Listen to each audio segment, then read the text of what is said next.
জাতির জন্য লড়াই করেছিল নবাব সিরাজ উদ্দৌলা। বন্দিত্বের সময় সেই জাতি করেছিল উল্লাস বিবেকহীনরা। বাঙালি জাতির জন্য লড়াই করেছিল নবাব সিরাজ উদ্দৌলা। বন্দিত্বের সময় সেই জাতি করেছিল উল্লাস বিবেকহীনরা। পলাশির সেই প্রান্তরে আজও শোনা যায় কান্নার সুর।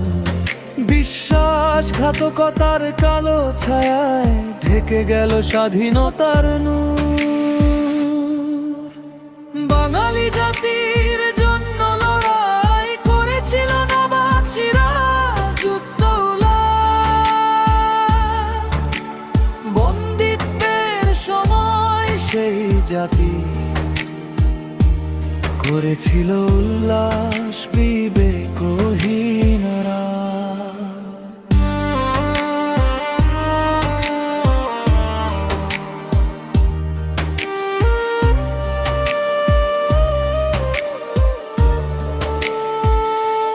নির্যাতিত নিপীড়িত জনগণের মুক্তি চেয়েছিল শেখ মুজিবুর রহমান।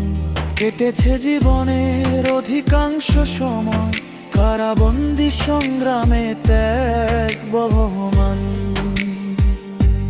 নির্যাতিত নিপীড়িত জনগণের মুক্তি চেয়েছিল শেখ মুজিবুর রহমান।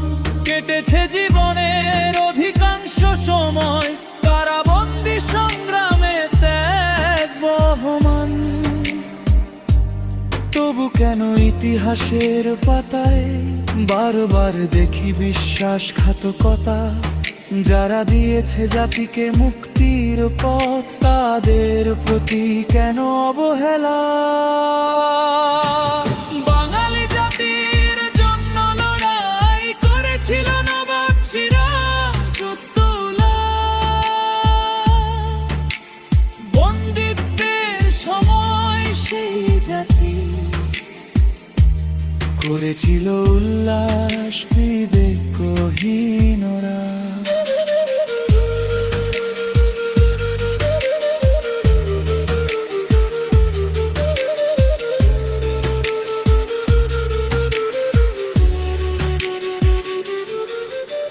জেলের অন্ধকার কক্ষে থেকেও নিভেনি তাঁর স্বপ্নের আলো। বাঙালির মুক্তির প্রত্যয় নিয়ে নিরন্তর সংগ্রামে লিপ্ত ছিল।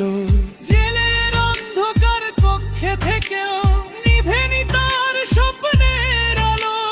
বাঙালির মুক্তির প্রত্যয় নিয়ে নিরন্তর সংগ্রামে লিপ্ত ছিল। সিরাজের কান্না মুজিবের ত্যাগ বাংলার মাটিতে গাঁথা। তাদের স্বপ্ন বাঁচিয়ে রাখো নয়তো কপাল পুড়বে হে জনতা। বাঙালি জাতির জন্য লড়াই করেছিল নবাব সিরাজ উদ্দৌলা।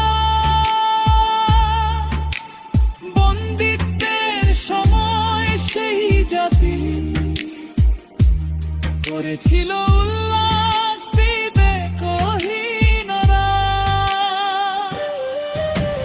বাঙালি জাতির জন্য লড়াই করেছিল নবাব সিরাজ উদ্দৌলা। বন্দিত্বের সময় সেই জাতি করেছিল উল্লাস